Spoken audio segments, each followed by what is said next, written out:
O ito mga kababayan, ayon kay Mike Abby, may gusto daw na magpapatahimik sa kanya. Anong klase naman kayang pagpapatahimik mga kababayan? Nanganib ba ngayon yung buhay nitong si Mike Abby dahil nga sa kanyang pagkukunwari, sa kanyang pag-expose mga kababayan sa korupsyon sa loob ng PCO, na kung saan siya mismo ay nandoon nagtatrabaho mga kababayan sa PTV4. Kaya nga mga kababayan, itong si Mike Abby ngayon ay sinibak na ng PCO bilang isang news anchor ng PTV4. Hindi na siya pinapapasok mga kababayan. Excuse me. Tinanggal na yung kanyang programa at tama lang din siguro. Tama lang din siguro na makarma itong si Mike Abby ngayon mga kababayan dahil sa kanyang kawalang hiyaan, sa kanyang ginawa sa mga Duterte. Akala siguro ni Mike Abby, porket nagsalita siya, may ibinunyag siya laban sa PCO, makakakuha siya ng simpatiya sa mga Duterte supporters mga kababayan. Hindi mangyayari yan. Dahil binabalahura mo na itong mga Duterte, lalong-lalo na itong si Vice President Sara Duterte na inaakusahan mo na kurakot dahil nga sa confidential fund mga kababayan. Banat siya ng banat kay Vice President Sara Duterte dahil nga daw sa paglustay ng confidential fund, sa pangungurakot daw mga kababayan. Pero siya mismo ang nakakita kung paano kinukurakot ang pundo ng PCO. Dahil noon pa ay nakikita niya na nasira-sira yung mga upuan, may tulo yung bubong, sira yung aircon sa kanyang mismong pinapasukan, pero nananahimik siya. Bakit siya nananahimik? O baka tinatapalan lang din siya ng pira noon mga kababayan. Dahil noon pala, nung nakaraang eleksyon, may pinirmahan pala sila mga kababayan. Siguro para pabanguhin yung mga kandidato ng administrasyong ito, pero sa ngayon hindi pa daw nila nakuha yung bayad noon. O hinahanap din ni Mike Abby yun. O baka yun din yung isa sa mga inaasahan ni Mike Abby. O kaya isa sa mga dahilan kaya galit na galit ngayon si Mike Abby mga kababayan. At talagang mayroon siyang mga banat. Yung inaabangan natin, baka sa darating na mga araw, na itong si Pangulong Marcos mismo ang babanata na ni Mike Abby. Hintay-hintay lang tayo mga kababayan. Alam naman natin na itong tao na ito ay napaka-traitor nito. Baka yung ginawa kay Pastor Apollo Kibuloy ay gagawin din niya kay Pangulong Marcos mga kababayan. Kasi itong si Mike Abby, sa tingin lang natin, opinion lang natin ito. Itong si Mike Abby, pagkatapos niyang gamitin, umapakinabangan yung tao, kanya nang sisirain mga kababayan. Ganon yung ginawa niya kay Pastor Apollo Kibuloy. Ito na, wag na natin itong patagalin. Sabay-sabay na natin itong pakinggan. Programa na parang diktador. Higit pa sa diktador. So ang gusto sa akin personal na opinion at analysis, ang gusto nitong Secretary Gomez, huwag akong magsabi ng totoo. Gusto niyang pagtakpan ko ang mga kalokohan sa PTV. Gusto niya pagtakpan ko at maging magbulag-bulagan at magbingi-bingihan ako sa nangyayari sa kanyang opisina. Kahit bago pa lang siya. Kung inyong nasusubaybayan yung aking paliwanag sa telebisyon nung isang araw, hindi ko sinabing siya may problema. Sabi ko lang, ayusin mo. Alam kong bago siya. Pero sa halip na ang tugon ay dapat ayusin yung problema ang aking sinasabi na nasa ilalim ng kanyang opisina, ang ginawa, pinatigil yung programa. So ang ibig sabihin niyan, pinatay niya ang malaya kong pamamahayag, ang paghahayag ko ng mga katiwalian sa gobyerno na gusto ng Pangulo, dahil ang Pangulo hindi naman mo talaga mamomonitor ang lahat niyan. Yung aking ginagawa ay voluntary para makarating sa Pangulo at makarating sa taong bayan ang nangyayari, para sa ganun ay mabigyan ng solusyon. Pero pinatatahi. Ang tingin ko dyan, hindi voluntary yan eh. Ang tingin ko dyan, pag sisip-sip ka, baka nagbakasakali ka na mabigyan ka ng mas mataas na posisyon. O baka ikaw yung gawin na ano dyan, ipapalit ka kay Dave Gomes. Gawin kang PCO secretary para magkasama na kayo nitong si Aling Attorney Claire Castro. O kaya nagkukunwari ka na ibubunyag mo yung katiwalian dyan kahit alam mo na napakatagal na ginawa ng PCO yan. Pero ngayon mo lang ginawa. Gusto mo lang talaga siguro na magsipsip kay Pangulong Marcos. Hindi nila ako, dahil nga pinatigil ang programa, ibig sabihin nga, gusto kong patahimikin. Ay, hindi po pwede yun. Sige. Pangangatawanan ko po, mga kaibigan. Paninindigan ko ang aking nakikita. Ang aking sinabi. Merong kapabayaan ang PCO management. Hindi lang po yung Channel 4. Puntahan nyo yung mga opisinang under niya.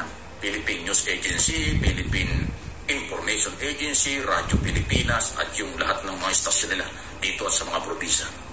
Kawawang kalagayan nila kumpara sa mga private station, private company.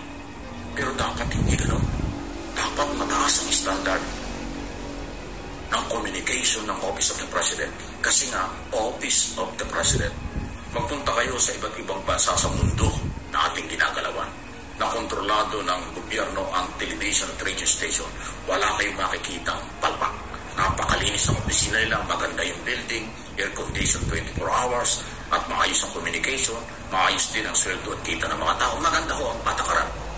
Puntahan nyo yung malalaking istasyon ng television at radyo sa buong mundo na kontrolado ng gobyerno. Matino, kasi mukha ng Pangulo, mukha ng gobyerno ang nakasalalay kapag matino ang istasyon ng Office of the President. Ay dito sa Pilipinas, mga kaibigan. Sa 3 taong ko na dyan ho sa PTV, alam pagbabago. Pabulok ng pabulok yung opisina. Kaya nga ito na nga tumutulo. Nung isang araw binahapa, kaya walang ilaw yung isang studio. Marami po, pati mga empleyado dyan. Alam ba niyo dyan sa Channel 4? Ano yan? May empleyado, 12,000, 15,000 ang sweldo. 15 years, 10 years. Tumanda na dyan sa Channel 4, gano'n ang sweldo. Naku po. Kawawa ang mga tao dyan. Yung mga sasakyan dyan sa Channel 4, hindi na ko pinatatakpo kasi hindi nakarestro. Wala daw pera. Naku po.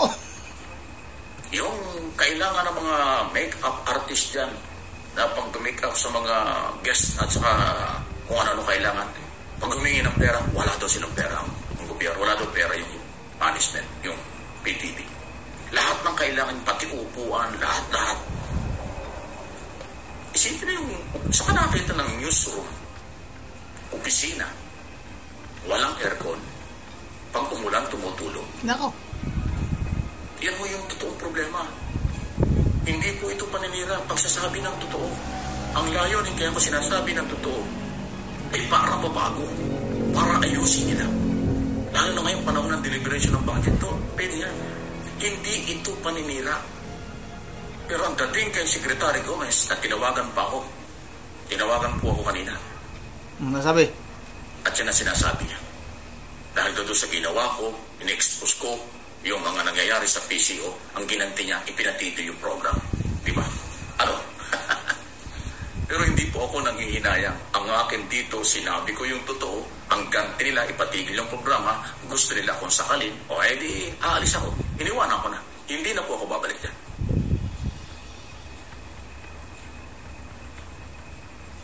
Ayaw kong magbulag-bulagan. Ayaw kong magbibingihan. Gusto ko bilang mamamahayag. Ako po ay 38 years nang nasa broadcast industry. Gusto ko'y malayang pamamahayag. Hindi yung tayo pagbabawalan dahil in-expose natin ang katiwalian. Pagbabawalan ng programa ko at ang ginagawa ko dahil gusto kong patakban. Hindi ho pwedeng mangyari yun. Yun ho ang naramdaman ko na ako'y kausap sa telepono. Tinawagan ako nito si Gomez.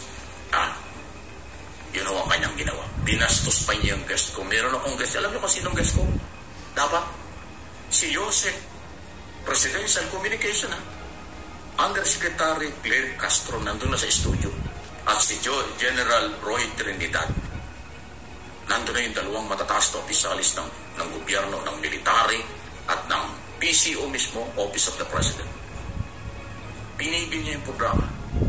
Kahit na yung kanyang Yose, na alam natin napakagaling at masipag na si Jose Castro ang aking guest, at saka si General Trinidad ng Philippine Navy, hindi po pinayagan ni Gomez. Maladiktador itong si Gomez. Ano ba naman yung maaasahan mo, Mike Abe? Diktador din naman talaga yung amo ninyo. O kaya nga, itong kanyang PCO secretary ay diktador din. Huwag ka nang umasa na hindi din ganon yung ugali ng mga nasa ibaba. Kasi yung amo ninyo, itong si Pangulong Marcos ay isa din sa mga diktador. Kaya nga mga kababayan, itong mga ibinubunyag ng mga ito, pagkukunwari lang ito para sabihin kunwari na concern ng mga ito sa mga nangyayaring korupsyon. Kasi nga bistado na nabuking na wala na silang ibang paraan mga kababayan kung hindi sagipin nila. Sagipin nila yung kanilang mga sarili, lalong-lalo na itong si Pangulong Marcos mga kababayan. Bakit hindi ako naniniwala na seryoso ang mga ito sa nangyayaring korupsyon sa ating bansa? Dahil nga, itong si Pangulong Marcos mismo ang nagyabang. Sa suna niya pa, pinagyabang niya itong flood control mga kababayan. Paulit-ulit na lang nating sinasabi.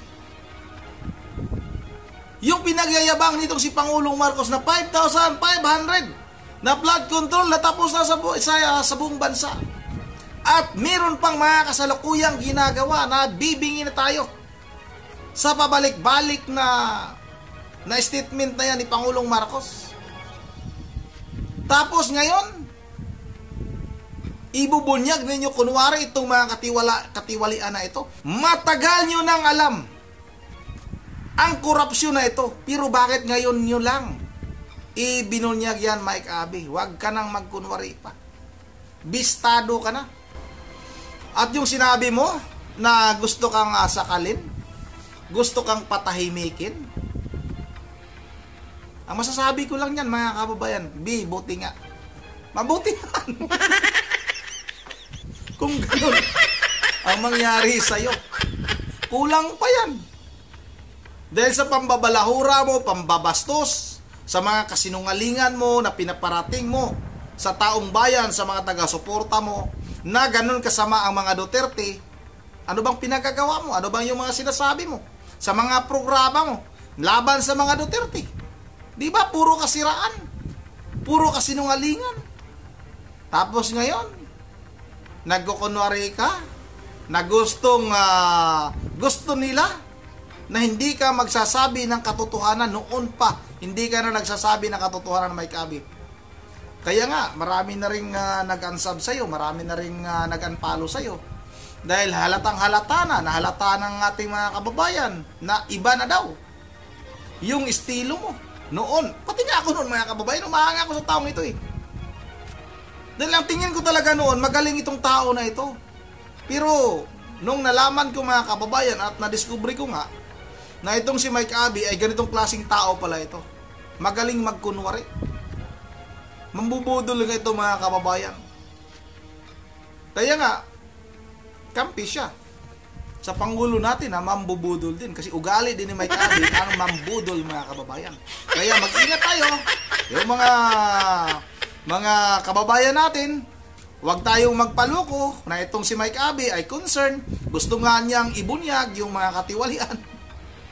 Malabo yan mga kababayan. Huwag tayong basta-basta maniwala sa taong ito. Kasi nga, kung talagang seryoso siya, noon pa, sinabi niya na ito. Biro bakit? Ngayon lang, pinaabot niya pa ng 3 taon mahigit mga kababayan. Yun ang nandito lang muna at bago tayo magtatapos, ay siyempre mag-shoutout lang muna tayo. Shoutout tayo kay paki-like naman mga kababayan yung ating video. Wala na tayong views, humina yung views natin sa ngayon. May email tayo na natanggap na may problema daw sa ating YouTube channel, kaya siguro hindi makikita ng iba nating mga kababayan yung mga ginagawa nating upload. Shoutout kay Mercy Tariray, shoutout kay Ropino Rindon, shoutout kay dito sa may bandang baba, Member Jeff Religious ng Pulang Bulacan, sa kanyang mga apo, si Kukos Dion, Yuri at saka si Sagi. Shoutout kay Bino Kitibi, shoutout kay Dilpina Kabago o Kabagi. Shoutout na rin kay Ma'am Elisa Borbi, kay Risto Lopez, kay Pastor Martio Tobias, kay Olivia Goltiano. Shoutout na rin kay Edison Maliwat, kay Mabilin Balikaw, kay Ma'am Joyce ng Japan. Shoutout ha, kay Efren Vicente, kay Eric Dominguez, kay Noel Di Guzman, at kay Ninya Drio na vlog. Yun ang ano, dito lang muna at once again, this is Ronnie TV mo. Ingat ang lahat. God save the Philippines.